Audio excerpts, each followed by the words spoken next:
Aloha. Welcome to Return on Wellness, a web series brought to you by Olympian Meeting. All right. Hello. Thank you for joining us. My name is Dave Stevens. Welcome to Return on Wellness. This is episode 7. Thank you to Olympian Meetings for footing the bill for all this fun stuff we're doing. We're here on location in Salt Lake City. Indeed. I am joined with Julia Solaris, CEO, co-founder, Founder. inventor. Yeah. A Just bold, me. bold push. Yeah. Just you. Okay. For those people, for the people outside of the 26,000 people that follow you on LinkedIn? That was a while ago. It's 30. Oh, my bad. Okay. All right. The research team is going to get yelled at. Introduce yourself. Bring us up to speed. Tell us what Bold Push is. So, I'm a founder of Bold Push. We're a consulting agency for the events industry. And so super niche and specific go-to-market strategy, content strategy, event strategy, event tech companies, agencies, and large tech companies for their user programs, user events. And we've been going for a year and a half. It's already been a year and a half? Yeah. Wow. It feels like 10, but it's been a while. But no, before that, I was founder of EventMB, now Skift Meetings. Been in the industry for a while. Awesome. So to dig into Bold Push, for not everyone is familiar with it, we met we kind of met through Clubhouse during the pandemic, and then we got to have coffee during South by. Yeah. Is that 21? I think I was 21. It was 21, and then I got to be on your probably most incendiary event so far with Mr. McFarland. Yeah. Founder of the Fair Fire Festival. Yes. Founder. Yeah. So those are a series of bold conversations, which obviously that got a lot of people riled up. Yeah. Why did you start Bold Push? Like, what did you think was missing in the market that you're like, this isn't happening? Yeah. So I didn't want to start Bold Push. I was dragged into it. When I finished, I was VP of marketing at Hopin.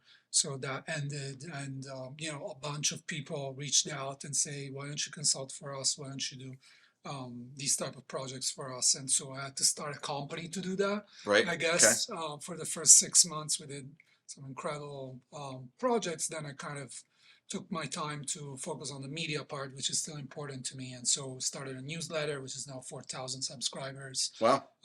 In 6 months, and a series of events as well, which are the sessions you're talking about. So that's our media play, but also the consulting play. In the past 3 months, I picked it back up, and now it's exploding. We signed up 10 clients across the board, Wow. Fortune 500. So we're growing super fast. Nice. Very exciting times. Awesome. Tell me about the name. I mean, we're talking go-to-market, we're talking event marketing, we're both in the marketing space. So, what was the name? To be honest, I didn't spend too much time on it. I was doing research and I found what was available and names that were speaking to me. It wasn't like a crazy brand. I didn't have the time to do crazy brand, whatever. I feel a brand is as long as the name doesn't sound stupid, which, It worked out for Google. Yeah, well, I mean, true. But a brand is what you make of it. And I'm I see now the company's 400 people following on LinkedIn. I'm like, wow, it's just crazy. How you can start whatever as long as there's valuable content, information, and great services. Doesn't really matter. It felt energetic. That's what I wanted to have. Fair enough. Because it is an energetic industry anyway. So that's what I was looking for. Cool. Where do you want it to go? If let's say 5 years, or I don't know how long you're even committed to it, but and this isn't, by the way, this isn't just a big ad for Bold Push. Oh, by the way, please do. Yeah, I know, but I just want to set the scene so that people understand your background and whatnot. What are your hopes and dreams and aspirations for it? What do you want to see come of it? So, realistically, I come from 2 exits before. So I sold 2 businesses, one small event tech and one media. Right. So you're fine financially. I mean, it's not like mega exits. I wouldn't be, I guess, working if I was like that. But, it's still, that's my entrepreneurial sort of footmark. So in a sense, I would build it in a way that can become part of something bigger later on. How long that is, we don't know. We're building also some proprietary software internally Oh, to sort of make it a little bit more tangible for our clients, especially on the content front. There's so much happening with AI. So we're taking all of that beautiful stuff and make sure that we give the best possible advice content-wise for those that want to grow. nice. Okay. Yeah. So just really helping us all get better is what For sure. you really want. For sure. It's all about that, right? With events. I will say that's one of the things that is really refreshing about this industry is given my full-time job is in the SaaS space and it's highly competitive. Mhm. So much so that I went to go work for a competitor of the last company I worked for. Right. Yeah. Um, Sure.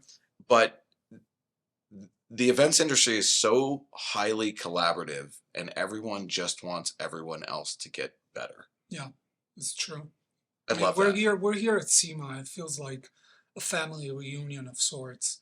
And like people move from company to company, but they kind of stay together. I mean, if you're like been in the industry for more than 10 years, eventually you know the same people. Wow, there's a bunch of new people as well that Yep. are joining, which is exciting. I feel, there's a lot of people that come to me and say, I don't know who you are. I saw you on LinkedIn, saw some posts, whatever.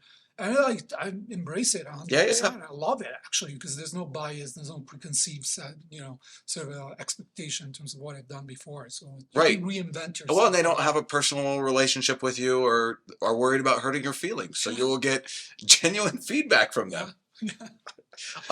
Okay. So I love that. I wanted to set the stage. I think one of the other things is I like getting background and context. So I think one of the things when you and I met in person, we talked about, you asked me like, what you talk about all this fitness stuff. You're so into it. Like why, blah, blah, blah. And then you started to share with me the fact that you have gone through a significant transition yourself, and it's up to you how personal you want to get and, Yeah, and sure. whatnot. But I'd love for you to share that with other people, because a lot of people probably just know you as the svelte individual you are. You're also a bit of a Peloton. I used to, not anymore. Oh, Yeah, I change. breaking I news. change a lot because that's part of it as well. Right? Agreed. So let's take it back to the Take a beginning. step back. Where what was the aha moment of when you're like, I need to do something different? Well, I mean, this is the first time I talk about this. I never talk about it. Not because I don't want to, honestly. I wish people would ask me more. Probably I feel, it's one of those things there. Yeah, no. There you go. I always want to share that experience with others as well that struggle with weight and their health in general. I felt I learned a lot through the experience. So if I can help in any way, I mean, it's part of that, right? Yeah. This is why I do content as well, is to help other people, not necessarily to market my business or whatever. I really have that genuine passion in it. So You can right click any of those infographics you put on LinkedIn and just save them. save You don't charge them. Yeah, save them. Or I share the PDF. And Right, people exactly. go mental on the comments. You say, I want the PDF. But anyway, close the parentheses on that. So yeah, no, I struggled with my weight since I was probably 9-10 years old. So Wow. for the most of my adult life, I've been overweight, severely overweight. And so, yeah, if you met me before 2015, I would be 120 pounds heavier than I am today. And so that's been constant. That's like a person. It is a person. It is a person. It is a person. It felt like losing a person as well. Yeah. But it wasn't my first attempt. It was probably my 5th or 6th attempt at losing, probably not that much, but close to that. Right. So, and this is like very common. You will find Yeah. a lot of people that try to lose weight, that they're actually very successful in losing great amounts of weight in many cases. But then it's like you start it back, put it back up, because like you get into changes in life. I traveled a lot. I moved to different countries and lived in different countries. But in general, I feel, grasping full control of it. It's probably one of the most difficult things because, as food becomes an addiction for a lot of people. And with alcohol, you can say no alcohol. With Right. heroin, you can say no heroin. With food, you can't say no food. So Agreed. it's very, very difficult to control. And so, yeah, I was 2015, I was around 34 years old. So my son was like 4 or 5 years old at that time. And so I was, I wanted to try again. I feel this is probably the most important bit. Sort of the resilience of like keep on trying. It's very close to give up. We're very close to get like surgery or like doing something traumatic to control because you feel start having issues, health issues, don't sleep at night, even if you're young. You see where that is going, and it's not a nice place. And so Yeah. you feel like on the back of your head that, you have to make decisions, you have to stabilize things, and so, I tried again for the nth time to lose weight, and it kind of stuck with me somehow. I found like different methods. I feel also sort of for my personality type, having tracking apps, tracking watches, and all of that, and looking at that side of things helped me a lot Yeah. dramatically because I didn't have those tools before. That's when all that stuff really started. Yeah. Like the Fitbit started to get good in 2015. Yep. MyFitnessPal, all that stuff. It all Mhm. really started to come together. Did you have like a doctor's visit or something that you're like, or was it just having your child that you were like, I got to get this shit figured out? I don't think it was my child per se. I think like, these things you have to do for yourself. Like you have to have like an internal sort of drive Yeah. to make them happen 100%. And so I was always driven to kind of make it happen. I feel it needed to click internally to understand what I was doing wrong, deeper. And I spent a lot of time. I keep on spending a lot of time now listening to podcasts and like everything information. I probably know more about health and weight management than events. I'm not kidding. Like I spent way more time sort of learning about that. That's awesome. But because like keeping it off, it's probably more difficult than losing it the first time. I would say that. So I don't have a nice story for those watching here. Oh yeah, once you lose it, it's gone. It's not. No, It's not. that would be a fairy tale. Constant struggle. I mean, I landed here in Salt Lake just before seeing you guys. I was working out in the gym. Like, it is like that after like waking up at 5 a.m. in the morning, taking an early flight. So it is what it is. And then, so, things started to click for me when I kind of saw that what I was doing was not costing me necessarily a lot of energy, controlling some types of food, so digging deeper into macronutrients, protein, and all that. Before that, it was like, random, like you eat a salad and you're like, you think you're, losing weight. And you do, but then obviously you're in a very difficult position in terms of keeping that off, especially, with very, very low calories diets. Yeah. I've been on diets like 750 calories a day. 750 calories a day is just like, it's impossible to maintain, but I've kept it for like 3-4 months sometimes. So that devastates you. And So it also ruins your metabolism. metabolism is gone. And so Yeah. even today, I can't go past a certain amount of calories because like I would have to rebuild it in a way but like, that takes time and effort as well. So it's not an easy one to do. So it's a constant sort of thing you have to live with. I think today you have way more tools to do it. Yeah. So we're in a much better place. I'm not going to say it's easy because it's not. It's probably one of the, I've seen like incredibly talented, smart people, like they literally can't do anything to control it. And it's like just out of their scope. They've tried and tried and tried, and it's so difficult.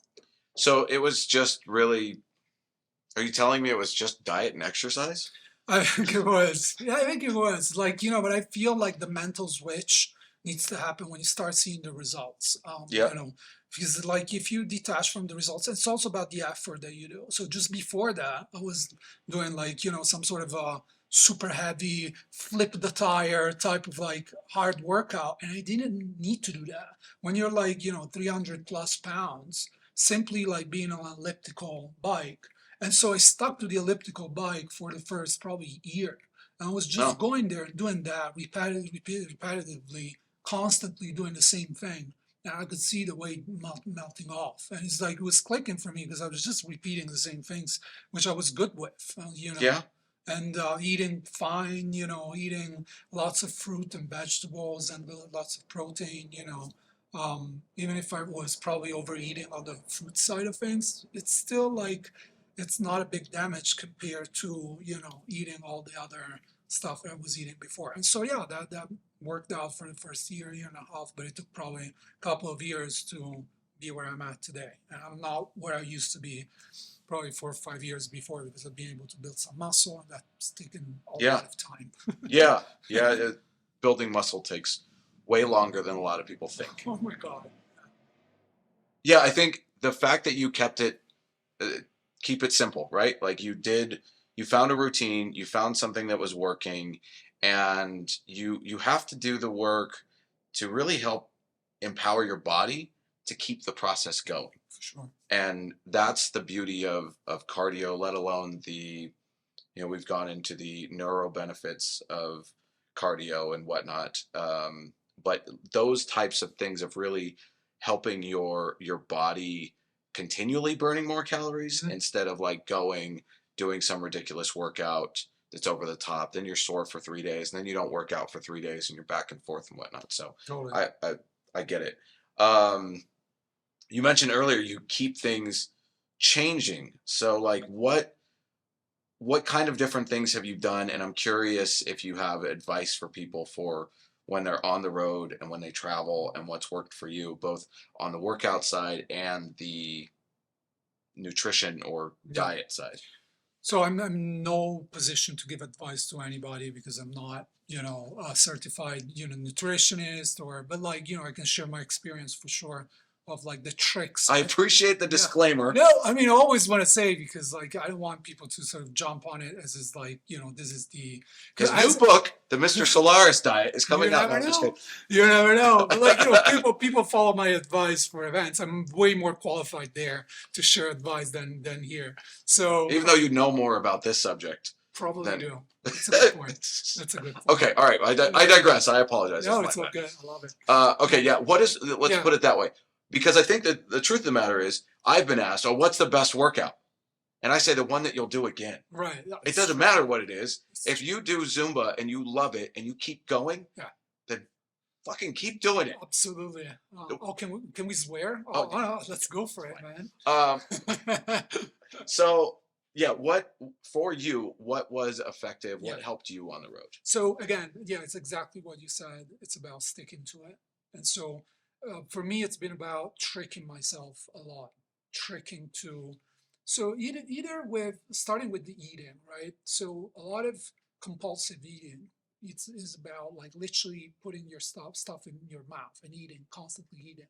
And so surrounded myself with stuff that would be not harmful if I had that type of behavior, right? Which is a trick that a lot of people don't think about because, like, if you have like a bag of chips and you keep on eating, like after the third chip, you're not realizing anymore what you're eating. You're just like going.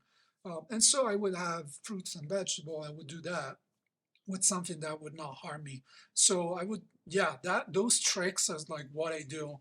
I would say if you ate a bag of grapes that's the size of a bag of chips, it might be less bad for you, but it's still not going to be good for Well, you. you see, when I lost the weight, I was eating a full bag, almost like half a bag of grapes every night because I was just like taking it, and the fiber content on it was like nowhere Fair. damaging, compared obviously to the sugar intake, which is still high. Right. But like you have to also look at a relative, like where it was coming from. True. Agreed. And like, even in the short term, in the first 4 to 6 months, the effect of that fruit is like, this is why, diets like WW, Weight Right. Watchers, they are like heavy on like eat whatever you want, fruits and vegetables, no limits. It's like literally there's also a point where you get like, after a while, you're like, okay, this is enough, right? Which is, let me tell you, with junk food doesn't happen. You don't have that moment. You don't have that moment. This is enough. You can keep on going for No, because there's so hours. much salt in it. Yeah, but it's also like programmed in a way to keep Right. you eating, Yeah. right? And that's the problem with processed food, rather than the actual content of the food. I feel Agreed. it's like how it makes you overeat constantly. And so, going back to your original question, I make sure the hotel has a great gym first off, and I love your posts about it. Because like honestly, like we should have a website for it, like with reviews of hotel gyms. It's all about that. So I used to tag someone when I was on do we call it X Twitter now? Yeah. Twitter X? X. Either way, X. there's a guy on there. He had an account called Fittest Traveler, Yep. and he's some branch of the military. He keeps his identity pretty incognito. Oh, right. So I don't know what he is. Okay. Maybe, All right. maybe I don't It's want to know. interesting now. But he has a website. It's Fittest Traveler. If you Google it, you'll be able to find it. But he has a bunch of hotel gym reviews on his site. But It is gold.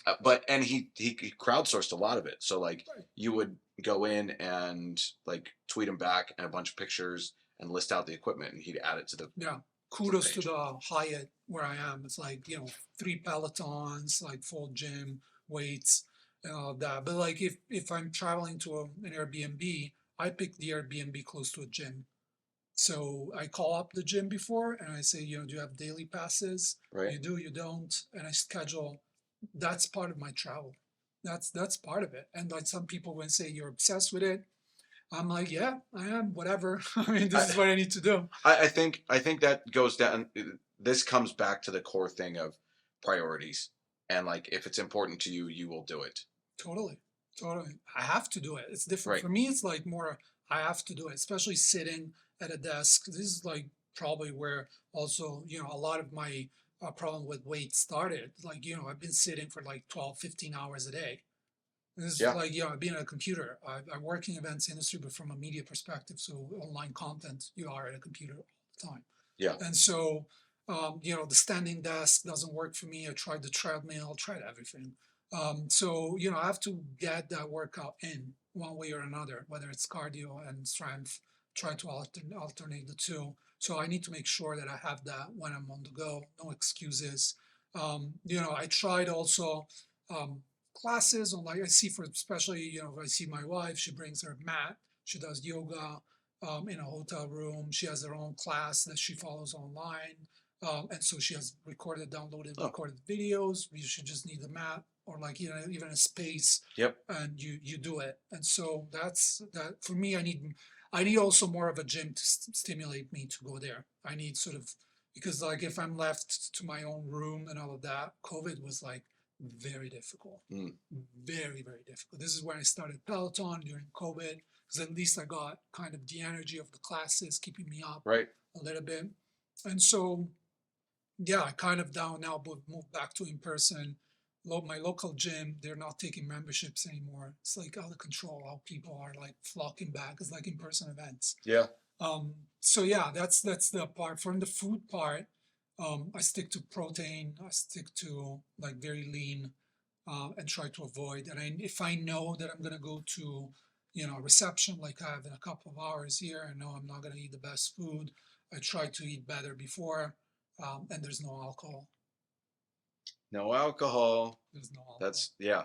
Not because of alcohol per se. I've been drinking alcohol at times during these past 7 years for some periods of time, but I see the negative pattern. As soon as alcohol is a big enabler if you have a weight problem to eat more. It's not the problem with Well, alcohol. it brings your inhibitions down, Yeah, you're like, whatever. and you're like, Let's I go. don't care anymore. Let's Yeah. go. Yeah. It's all of a sudden a cheat meal. Yeah. Exactly. If there's non-alcoholic like mocktails, things of that nature, are you taking advantage of those? I ask without sugar. So Yeah, right. because otherwise it's worse. If it's a like Jamba Juice with like 140 grams of sugar. Yeah, but like even a mocktail, like they do, let's do a mojito. Yeah, it's like this bit of sugar in it. I'm like, give me whatever, a glass of wine. If I have to do that, I mean, it's not worth it to be for my health. So, and that's the thing I think a lot of people get caught up on. It's the same thing with, I'm not going to get started on like the faux meat. Yeah. If you look at the macros on the back of the Impossible or Yeah, Beyond oh my or God. whatever, they're awful. But yeah, if you're given the choice, and the science and the studies are out there, here's a mojito mocktail right, with 80 grams of sugar, right. and here's a glass of red wine, you're better off drinking the They red are, wine. especially with the red wine, right? You know, with the red wine, you have some antioxidants of sorts. I mean, to be the Look, research about it, it's but like a glass of red It's all wine. Italians that did the research, so of course it's red wine. That's But like good for you. literally, they start you as a kid in Italy, right? Right. With a glass of wine. So No, I think that's one of the things that one of the exciting things I've been seeing is with non-alcoholic beers, because some of them are low calorie esque. They're Yep. usually like 100. Is there's some of them that are coming out that are 0 calorie. Oh my God, yeah. Which- Athletic beers and out of San Diego, probably the best one. They have a light version, 25 calories, and even a full version is like 50 calories or something like that. Yeah. Which is Well, they're one of their main spokespeople is a sober 5-time CrossFit Games there you champion. go. So that's I'm sure they designed it. And they just got Zuckerberg's endorsement as well on Threads. I was reading. It's Oh. like, yeah, I love it. I drink it all the time. Well, but so I think we're on a thread about BrewDog. Yep. So BrewDog is out of the UK. They have all of their NA beers are 0 calories. Yep. And then there's hop water. I actually saw an interesting study that post workout, Interesting. an NA beer it's not fully peer reviewed or whatnot, but it's actually potentially good for you Mm. because the anti-inflammatory properties of the hops and the barley and whatnot that they still use, Love it. because you're basically drinking sparkling tea, Yeah, right? that's At what that it is. point, That's it's what just it is. tea. It is. Yeah, I never thought about it. But like the taste is getting better. Like Peroni or Stella. Peroni and Stella is more higher on the calories, like probably 75 to like I know these things like it's I spend a lot of time on those and we do research, like we try different brands. The Guinness it's not there. The taste is not as good. No. Peroni Stella Artois, amazing. Like feels like you're drinking a beer. Yeah. Like you don't realize it after like 3 sips. Like you're kind of like in the mood of like you're drinking in your mind. I get hyped as almost I'm drinking alcohol. It's weird how I feel like I'm having alcohol without having alcohol. Yeah. Okay. So planning your travel, you look at the hotel gym. Yeah. I want to distill this down so that people can make it actionable. We're going that granular. That's well, fantastic. This is my dream. can do an I always infographic talk about about this. like all the event stuff. Oh my Right, God! I can this- finally talk about my favorite topic. Well, I mean, as I'm one of the few event wellness. You're the fittest No, that's event professional. I will say I'm one of the You are. few event wellness conversations that's happening. Yeah. There's a number of podcasts and we're working on it.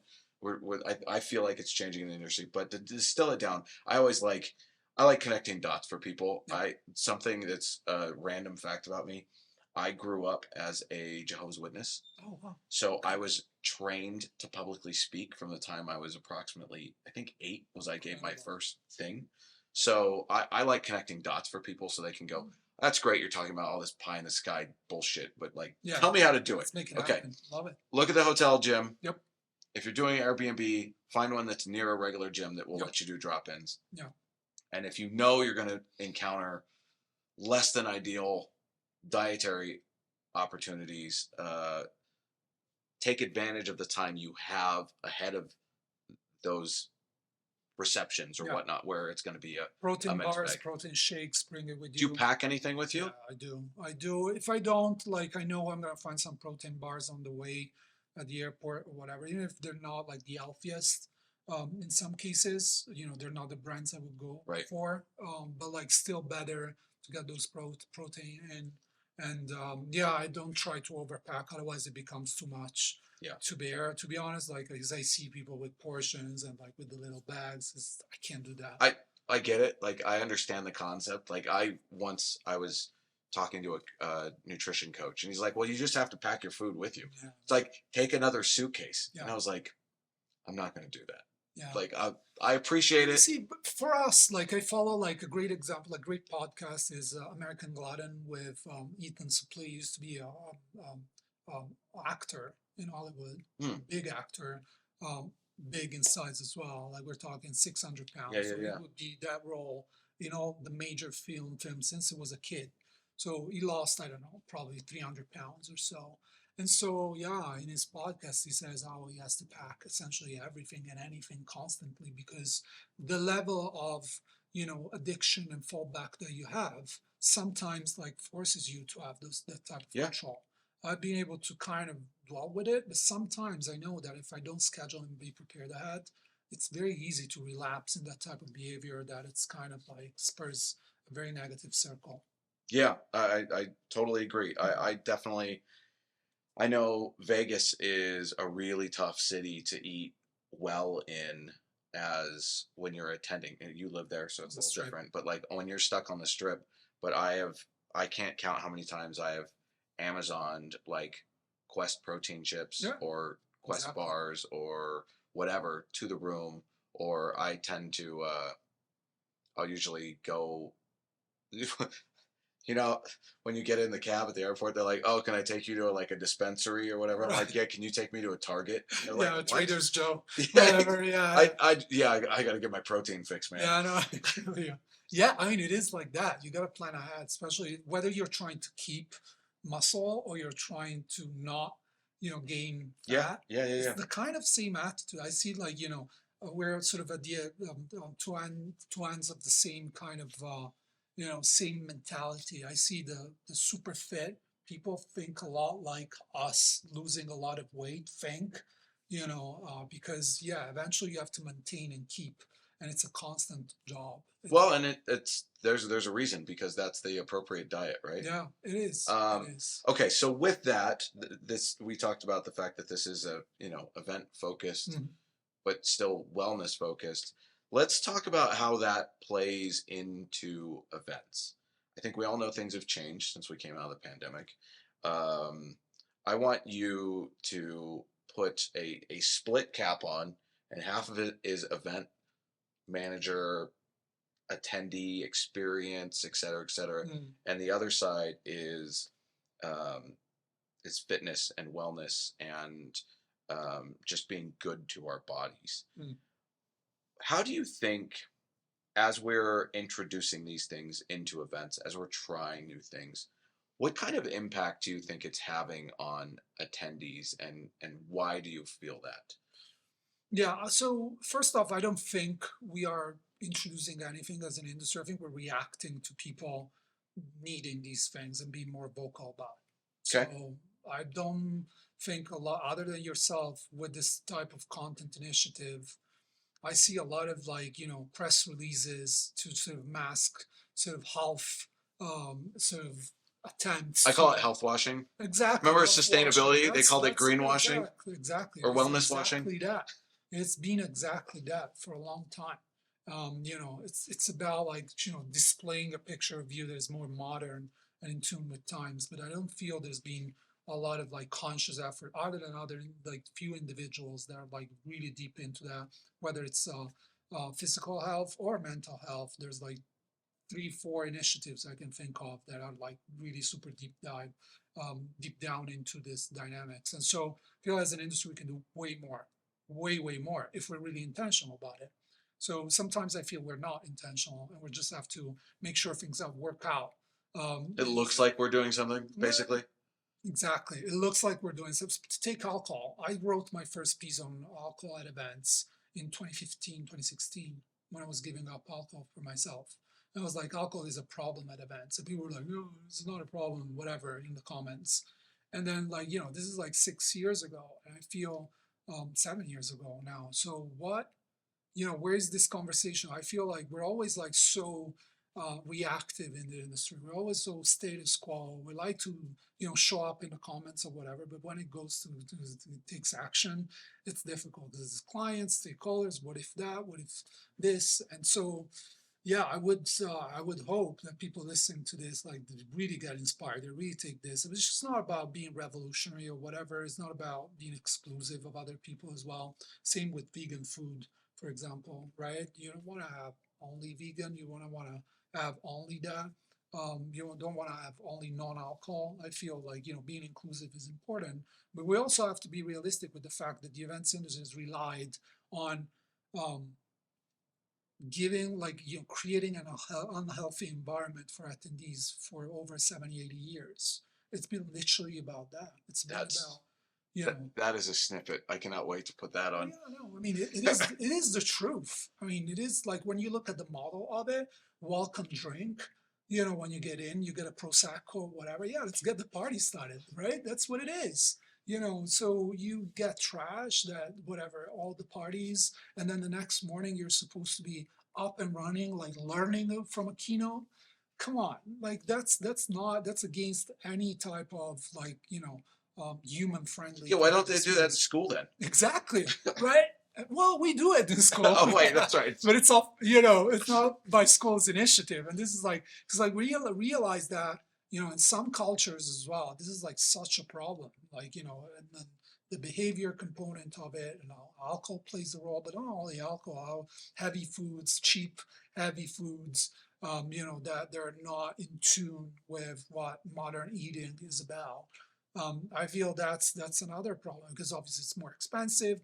At least they say. I don't even know about that. I feel there's probably sometimes we spend more to give like worse food to people instead of thinking it through. Say how can we optimize the budget to give healthier solutions? It's just like the intentionality that is missing. Well, you can get a continental breakfast for, let's call it $15 to $25 per person. 5, As soon as you add eggs, it's like you add a minimum of like $5 to $10 more just for eggs. yeah.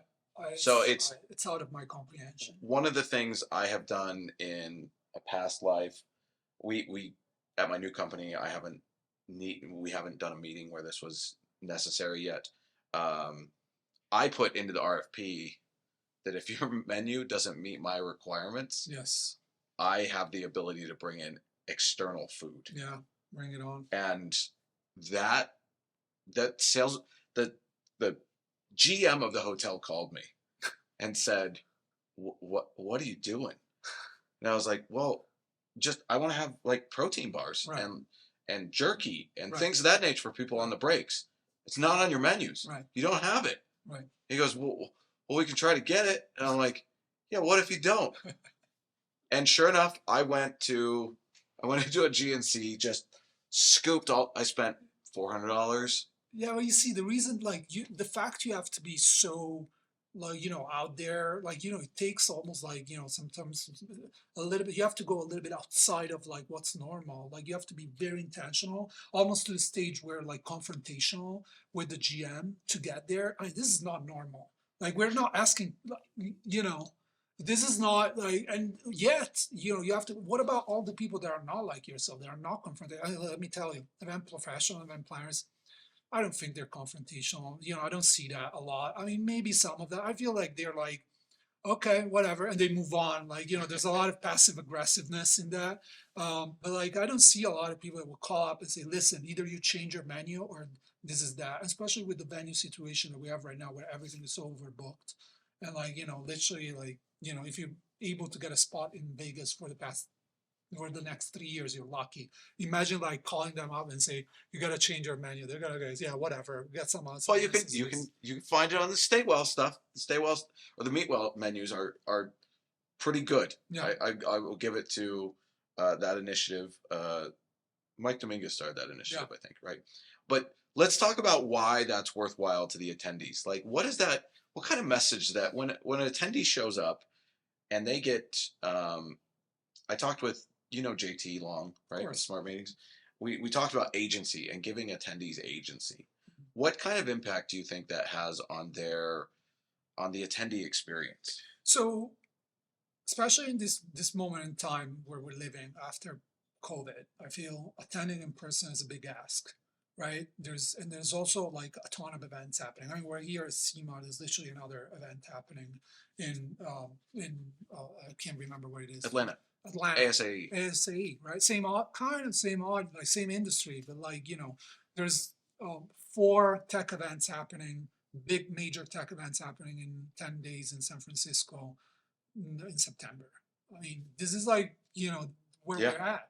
There's still a lot of backlog from COVID. So demand is like, offer is all over the place, right? Demand, not as much. So, if you look at the data, there's like an inflection in attendance, in some cases. And so what does that mean? It means that people are thinking about coming to your event, right? So when they make the decision, it's a big effort. It's a big effort because I have to leave everything behind. Crazy work situations in most cases because we're still understaffed and in the midst of inflation and changing economy. So there's a lot going on.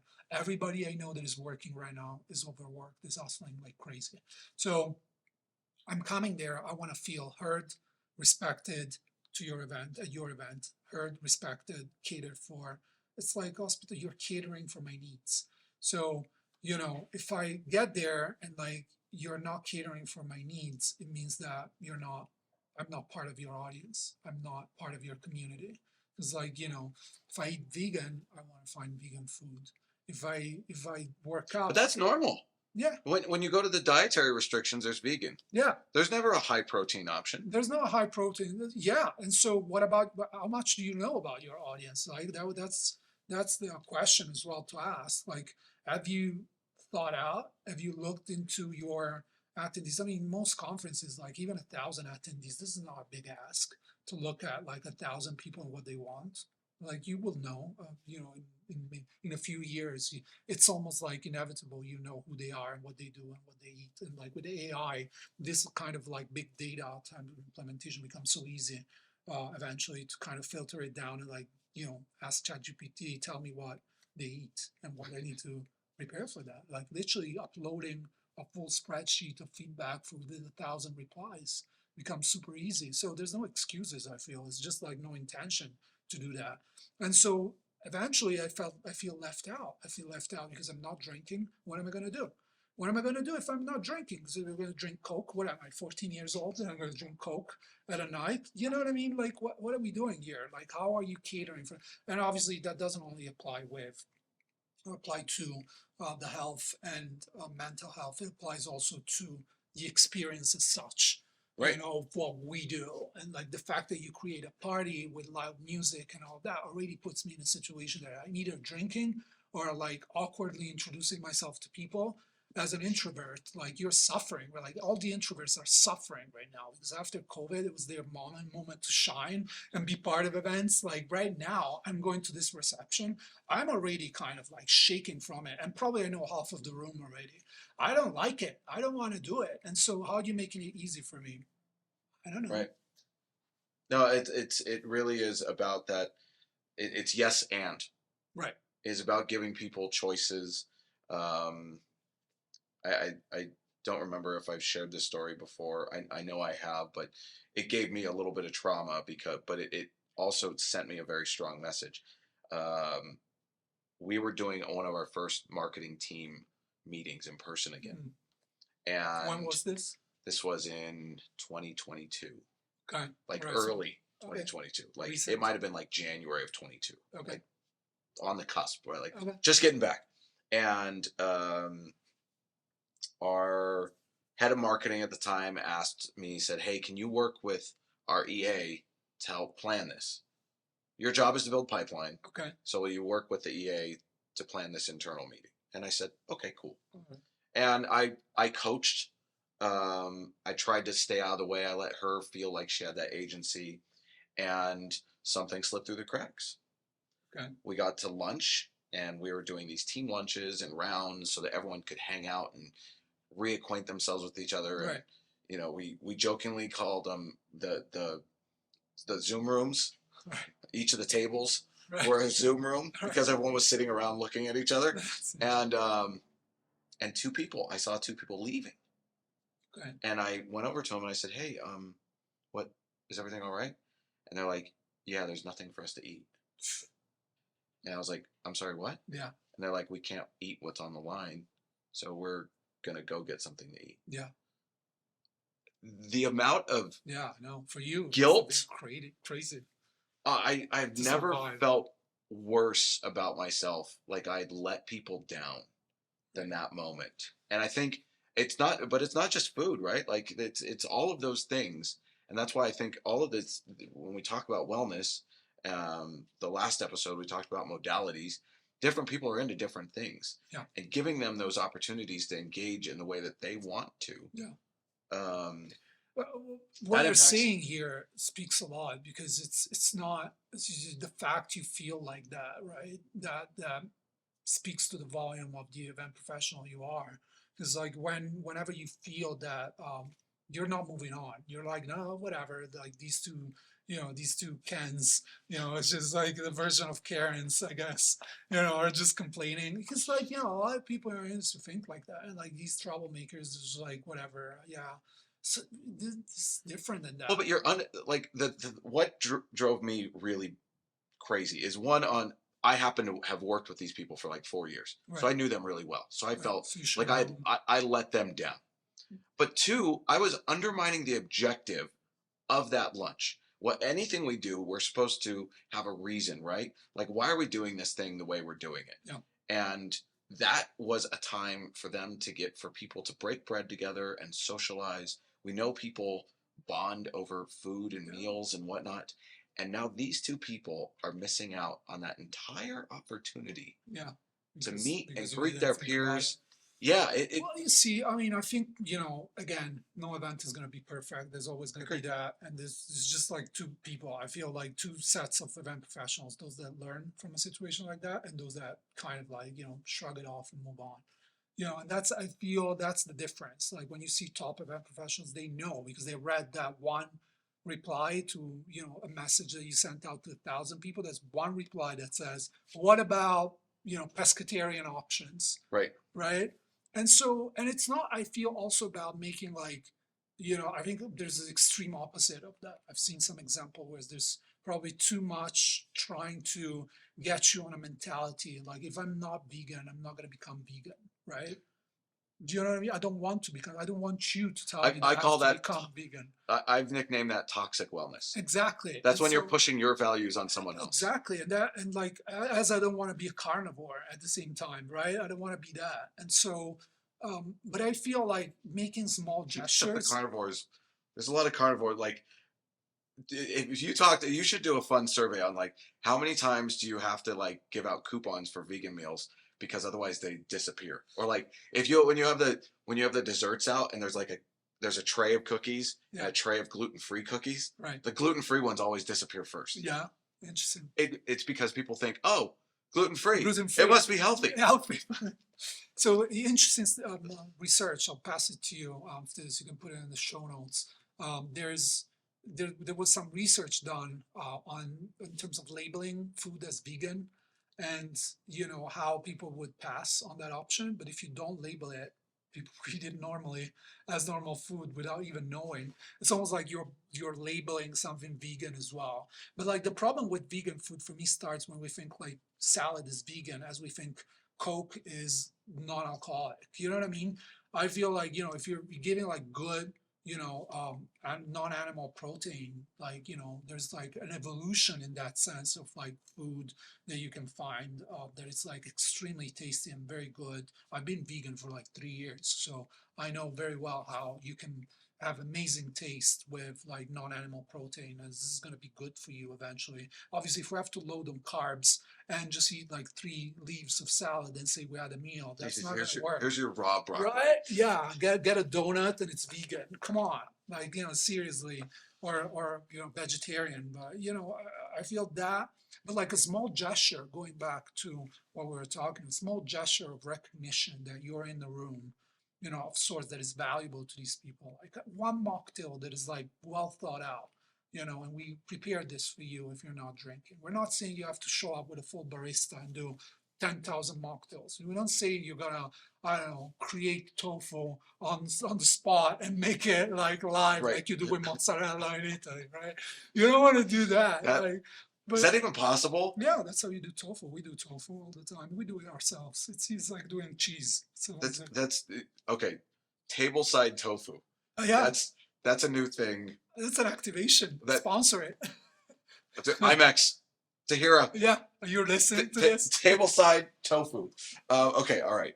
But I think what it all boils down to though is it really helps people feel seen, Exactly. included, Exactly. and that their attendance mattered. Exactly. I mean, we can extend this concept to closed captions or, sign language, what about these other people? Or like having a ramp to get into places? Like what Right. happens? No, sorry, this event is not for you because we have to sell more tickets. Like, come on. Like what is the thinking of this? And then we talk about community and all of this. It's like, there's such a disconnect in terms of like what's happening in events and like their aspiration to be community. There's no, I don't think, we're reconciling what needs to happen to have a community, which is like sometimes being completely detached from the revenue component of it and like the immediate ROI of what you're doing. I believe we have to sort of embrace that different type of mentality if we really want community. Yeah, I totally agree.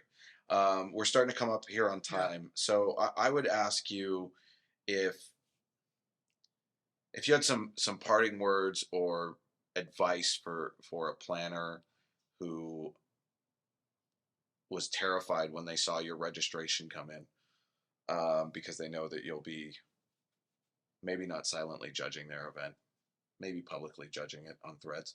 Um, I know. I don't do that. I never I, call on people. by the way, one of People the already fear me. Don't put this propaganda out. actually Like one of the people, like things some people came to me and was like, "Oh, so you're a nice person. I thought you were like so scary." I'm like, "Why?" I mean, like, I never called out anybody. one of the things I wanted to do back in the day, some of my friends and I were talking about it. I'm not going to name any of them who they were, but we wanted to go to like Dreamforce. Yep. And you know how at the Grammys, um, Joan Rivers used to do the Fashion Police, Yes. and then they would give accolades Yes. and not accolades Yes. for people's outfits. We wanted to do a party police, and so you go to Dreamforce and you go to all the parties, Oh my God. and then you review all the parties very candidly. Yeah.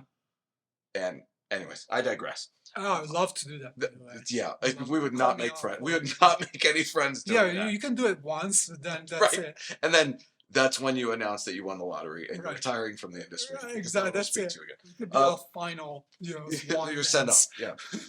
Yeah. Okay. So, parting words to share with planners on. I feel like really the term is intentionality. Mhm. When you're thinking about wellness, when you're thinking about food, when you're thinking about agenda design, because we didn't even really get into agenda design, but when you're thinking through these things, um, what kind of advice would you have for planners to approach that?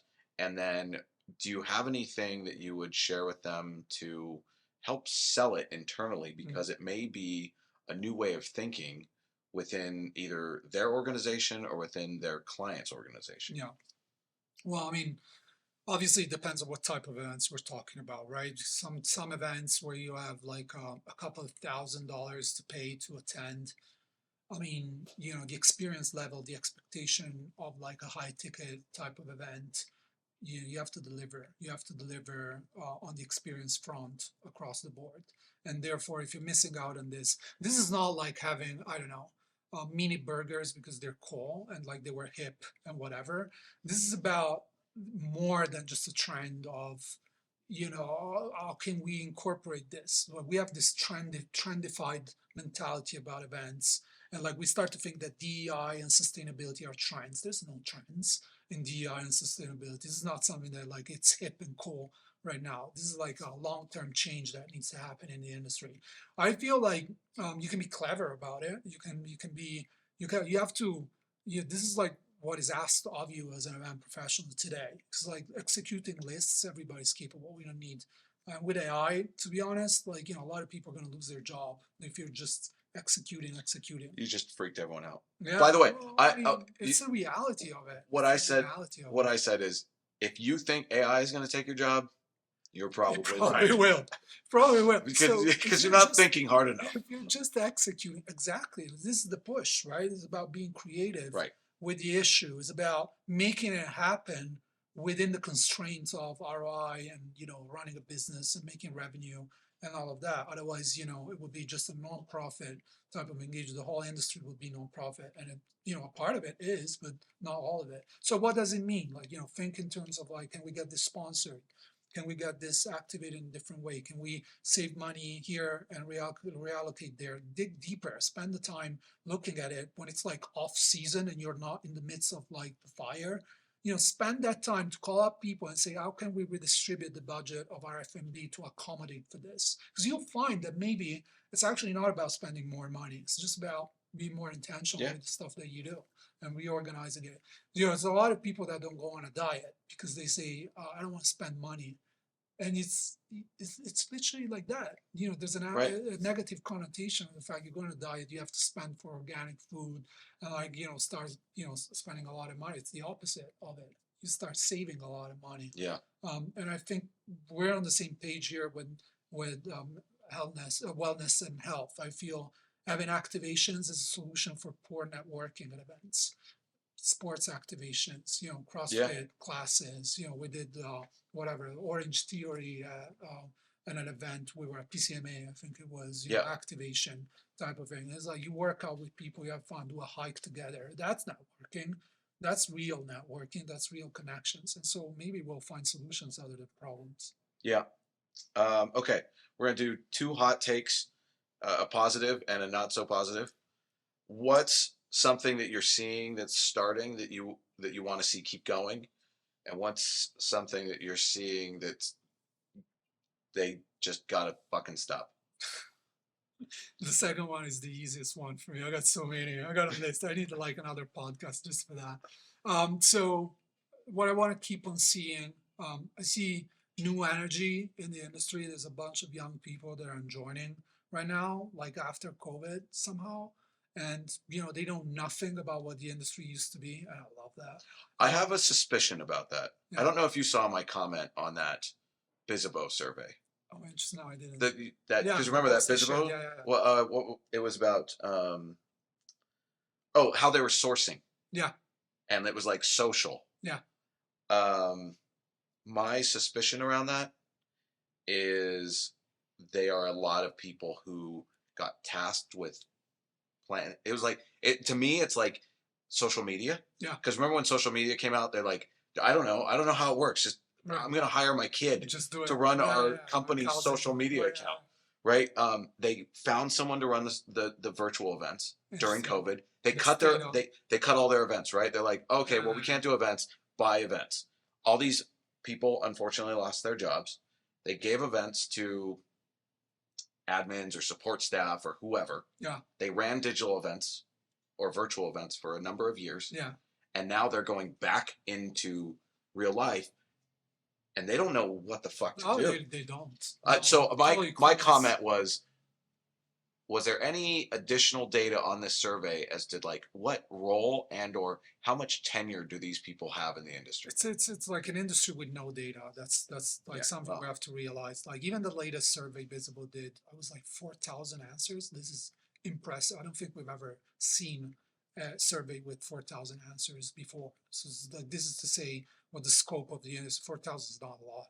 So but it is humongous. But what I'm trying to say here. Sorry, I totally. No. I mean, it's a valid point. I don't have data to say yes or no. I think yes. In many cases, probably. I think there's a case. lot of new blood coming But that like way. even like 5-6 years into the industry, even pre-COVID, in person, then transition. I see these people having a voice right now, stepping up, like progressing in their career. They have a completely different attitude. This is why I am so popular on LinkedIn. But whenever I walk into industry events, nobody knows who I am almost. Like right, unless you're online. While the younger generations, they're like, yeah, of course, I saw that post you did. That was so helpful, whatever, because they're thinking about the problems that they're having. They're not accepting what you learn in a room of people just because it used to be like that or whatever. They're Yeah. like going deeper. And I love that attitude Yeah. and mentality because I think it's going to fix a lot of problems. And these conversations will not happen again. Like, do we need to have wellness and health events? Come on, of course we do, right? What are we talking about? So I feel that generation, I'm very excited once they get in, and it's across the board. Marketing, they know online marketing, they understand like ROI and all of that, things that we've neglected as an Yeah, industry for totally. years. So that needs to. I want more of that. Okay, so more embracing of a fresh viewpoint. For sure. Okay. And like, digging deeper, not accepting the status quo, like questioning yourself, like, why are we doing this? if it doesn't make sense. And like the industry has been like that for a while. Yeah, you get a package from the venue, that's it, right? You stick to it. You know, it's already done. So then nobody calls up the general manager and say like, I want protein bars. Like nobody does that, right? And that's a problem. Like we need more people like that. Well, back in the day when I worked with GMIC, we had these shirts that were hysterical because they said "ask for it" on the front, Right.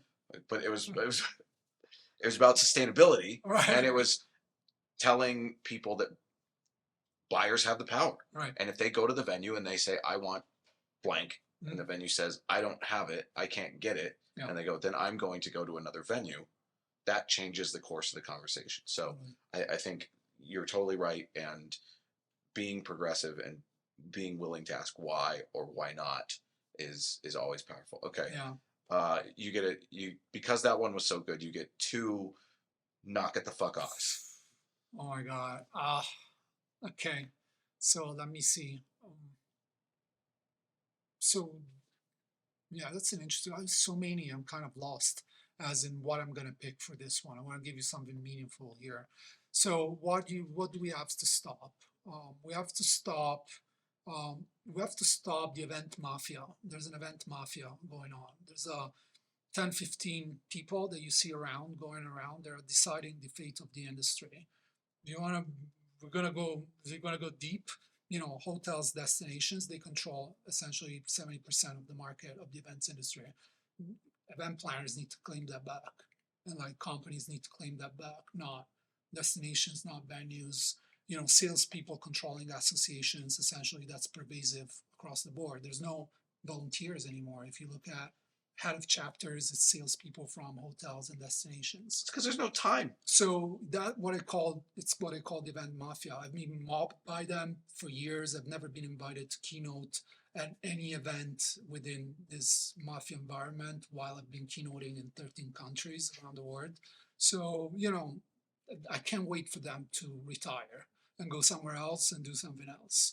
Because like I'm tired of that. I'm tired of being the funny guy on LinkedIn that does like nice images for these people while I'm turning millions, selling businesses and changing and working with Fortune 500 companies. Right. So, you know, that narrative needs to stop very, very quickly because like a lot of people are getting tired of that because like, you know, when you see all these power games, they're like, okay, what are we doing here as event planners? And bringing it back to the event planners first because I feel they're the ones that are kind of like not in control of their own industry. And I feel that needs to stop. I like it. I think I spent time working in an association. Yeah. So I get it because there's sales reps that they go get business that way, right? They can take all their time. And we were talking earlier about event planners being burnt out and overworked. They don't have time to volunteer to do their job on top of doing their job full time. So yeah, it's a struggle. My knock it off is charging people to go to wellness things. Oh my God. Is that happening? Especially when it's sponsored. It's true. I think I paid for it. So Yeah, there's some of them like IMEX. They do their Orange Theory is a fundraiser. okay. Different. Totally different, right? You course. want to go do Orange Theory, whatever. There was another one where it was like it was sponsored by someone, and they And you have to charged pay. you to go I to it. remember that. And I was like, what the? How is this so? Like you were putting up a wall and a moat. And it's like $25. Like, you know, go to Orange Tier and do a class. It's like, gonna be free if you do it for a taster. Yeah, like, or you could drop into a CrossFit gym for $20. Right. Like you could. There's a number of things you could do that are cheaper than that. Like you can't charge if you're going to sell a sponsorship to it. Yeah. Don't charge people to come to it. Yeah, and there's no expense. Like in most cases, like there's like 4 or 5 people doing like no, you just need an empty ballroom in some cases, right? That's it. Yeah. So yeah, okay. Geez, that needs to stop. Stop it, people. Who's doing this? Like, what's wrong with you? Yeah, it was. I was like, that is how you're preventing people from taking care of themselves. No, for sure. So for sure. Okay, well, I think that's it. Thank you very much. Hey, thanks for having me. This was great. I mean, the time flew by as expected. I was like, I'm going to send him like 3 bullet points, and I know that's all we need. easy. We can go So, on for Yeah, hours. exactly. Okay, awesome. Well, Congrats. thank you very And thanks much. for you doing for what you're doing for the industry. This is like, it's a lot of work that you're pulling together to make this happen.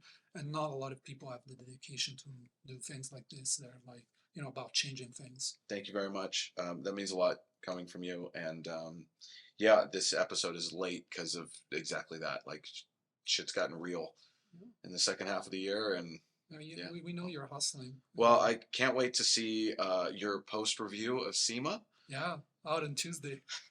I like that you already have a During the deadline. event. Perfect. Okay, awesome. Well, thank you very much, sir. Thanks for having me. All right. Thank you so much for joining Return on Wellness. For help integrating these ideas, please scan the QR code. We sincerely hope you join us for our next episode of Return on Wellness.